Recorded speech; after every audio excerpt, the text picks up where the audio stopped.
What if I told you that something no bigger than a car could erase an entire state in seconds? Not a nuclear weapon, not an asteroid the size of a mountain, something far smaller, something far stranger. Every day, Earth is bombarded by material from space.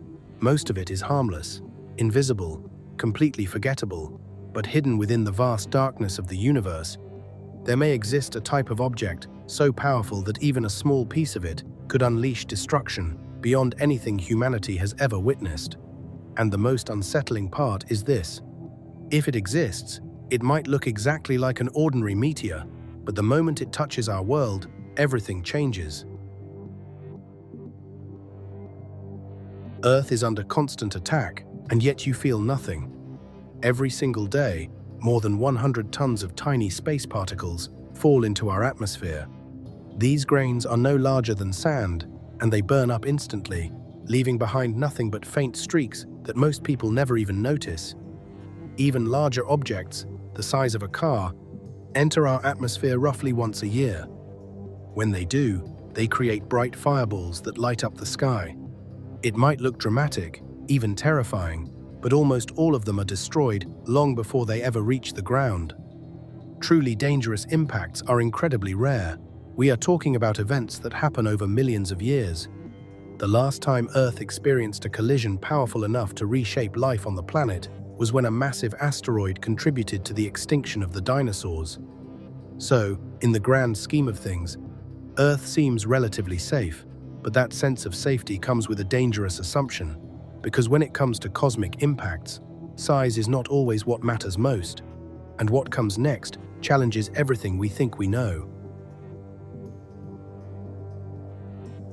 What if the most dangerous object in space is not the biggest, but the most unusual? Imagine a meteor traveling silently through space. From a distance, it looks completely normal. It reflects light the same way. It moves like any other chunk of rock, drifting through the void. There is nothing about it that would make you stop and question it. But this object is not made of ordinary matter, and that changes everything. Unlike regular meteors that burn up in a blaze of heat and friction, this kind of object would unleash something far more extreme. Its impact would not just be explosive, it would be catastrophic on a level that makes even the most powerful nuclear weapons look insignificant. And that is just for the small ones. If something larger, perhaps a kilometer wide, ever collided with Earth, the consequences would not just be extinction, it could mean the complete destruction of the planet itself. This is not science fiction. This is the terrifying possibility of antimatter. Antimatter is one of the strangest and most unsettling concepts in all of science. In simple terms, it is the mirror opposite of everything we know. Every particle of normal matter has a counterpart in antimatter. The only difference is that its charge is reversed, but the real danger appears when the two meet. When antimatter comes into contact with normal matter, they do not collide in the way you might expect. They do not bounce off each other or break apart. Instead, they completely destroy one another, converting their entire mass into pure energy. Not some of it, not most of it, all of it. And that is where things become deeply disturbing, because according to our understanding of the early universe, antimatter should be everywhere. In the moments after the Big Bang, matter and antimatter were created in almost equal amounts. Logically, they should have collided and erased each other completely. If that had happened, nothing would exist. No stars, no planets, no life, no you. And yet, somehow, a tiny imbalance occurred. For every billion antimatter particles, there were just slightly more matter particles. That small difference was enough to leave behind the universe we see today. Scientists still do not know why this happened. It remains one of the greatest unsolved mysteries in physics, but that mystery leads to an even more unsettling possibility. Because just because antimatter is rare does not mean it is gone. What if somewhere out there, entire solar systems exist that are made of antimatter? It might sound impossible, but the early universe was not perfectly uniform. There were fluctuations, small regions where conditions varied slightly from one place to another. In some of those regions, antimatter could have briefly dominated. If those pockets were large enough, gravity could have pulled them together, before they had a chance to encounter normal matter. Instead of being destroyed, they could have formed entire structures, stars, planets, even entire systems made entirely out of antimatter. From a distance, these stars would look completely normal. They would shine. They would behave according to the same laws of physics. There would be nothing visually different about them, except for one critical detail. Whenever normal matter came into contact with them, even in tiny amounts, it would result in annihilation. These interactions would release bursts of gamma radiation, a powerful form of energy that we can detect. And interestingly, scientists have already found mysterious gamma-ray sources within our galaxy that do not have a clear explanation. Some reports suggest that a small number of these objects could potentially match what we would expect from antimatter. Stars. This idea is still unproven, and researchers remain cautious, but it has not been ruled out, which leads to a chilling thought. If antimatter stars exist, then so do the objects that orbit them. And that means antimatter meteors might not just be possible, they might already be out there. If antimatter systems exist, then pieces of them could eventually break away. Just like in our own solar system, collisions between objects could send fragments drifting into deep space. Over time, some of these fragments could escape their original systems entirely, and if the timing and trajectory were just right, one of them could enter ours. At first, nothing would seem unusual. It would travel through space like any other meteor. It would not glow. It would not leave a visible trail. It would be silent, invisible, and almost impossible to detect with traditional methods. But as it approached Earth, everything would begin to change, because unlike normal meteors, this object would not simply burn up in the atmosphere. It would start to disappear, and, in the process, it would release an unimaginable amount of energy. And what happens next is where things become truly terrifying. Just before it reaches Earth, something strange would begin to happen. A normal meteor entering the atmosphere faces intense heat and pressure. Friction builds rapidly, causing the outer layers to burn away in a fiery streak across the sky. But an antimatter meteor would face something far worse than heat. It would begin to vanish. Every particle of air it touches would trigger an immediate reaction. Matter meets antimatter, and both are completely converted into energy. Instead of simply heating up, the meteor would be actively annihilating itself, along with the atmosphere around it. And this is where a famous equation becomes terrifyingly real: E equals mc squared.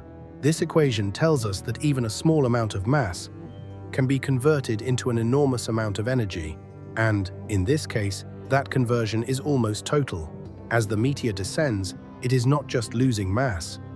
It is releasing energy at every moment, creating a chain reaction that grows more intense the deeper it goes. By the time it reaches lower altitudes, the amount of energy being released could already rival the most powerful weapons ever created. And it has not even touched the ground yet. Now imagine that a portion of this antimatter meteor actually survives the descent. Not much, just a fraction. Something comparable in mass to a large object you might see in everyday life. Even that is enough, because when that remaining antimatter finally meets the surface of the Earth, the reaction becomes instantaneous and complete.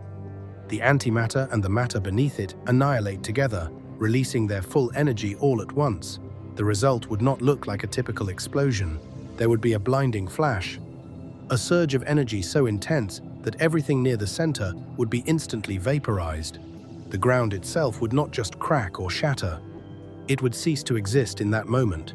To understand the scale, consider this: the most powerful nuclear device ever tested released an enormous amount of energy and devastated everything within a vast radius.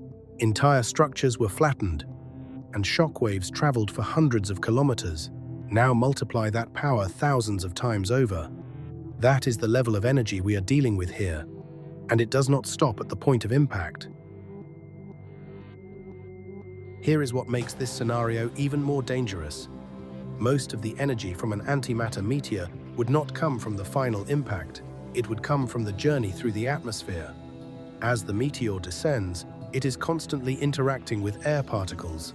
Each interaction produces energy, And since the atmosphere is dense closer to the surface, the reactions would intensify rapidly as it gets lower. This means the sky itself becomes the source of destruction. Instead of a single explosion at ground level, you would have a cascading release of energy stretching from high altitude down to the surface. Shock waves would spread across massive distances. Heat would radiate outward, igniting everything in its path. The destruction would not be limited to one location. Entire regions could be affected simultaneously. What begins as a small object entering the atmosphere could end as a widespread catastrophe, affecting areas hundreds or even thousands of kilometers away. And all of this could happen in a matter of seconds. So the question becomes unavoidable. If something this powerful is even possible, why has it not already happened? The answer lies in something surprisingly simple. Space is not completely empty. Even in the vast distances between stars, there are tiny particles drifting through the void, dust, gas, microscopic fragments of matter. For normal objects, this does not make much difference. But for antimatter, it is a constant threat. Every interaction, no matter how small, causes annihilation. Over time, these tiny interactions add up. An antimatter object traveling through space would slowly lose mass as it collides with particles along its path. Even though each individual interaction is small, the cumulative effect is devastating. This means antimatter objects are unlikely to survive for very long on cosmic timescales. Estimates suggest that such an object might only last for a few hundred years before being completely eroded away by these constant interactions. Now consider how long it takes to travel between stars. Tens of thousands of years at the very least. That means the chances of an antimatter meteor surviving long enough to reach our planet are extremely low. And if a larger one somehow did, we would likely detect it before it arrived. The continuous annihilation would produce a stream of high-energy radiation, making it visible to our instruments. So, while the idea is terrifying, the reality is that we are probably not in immediate danger.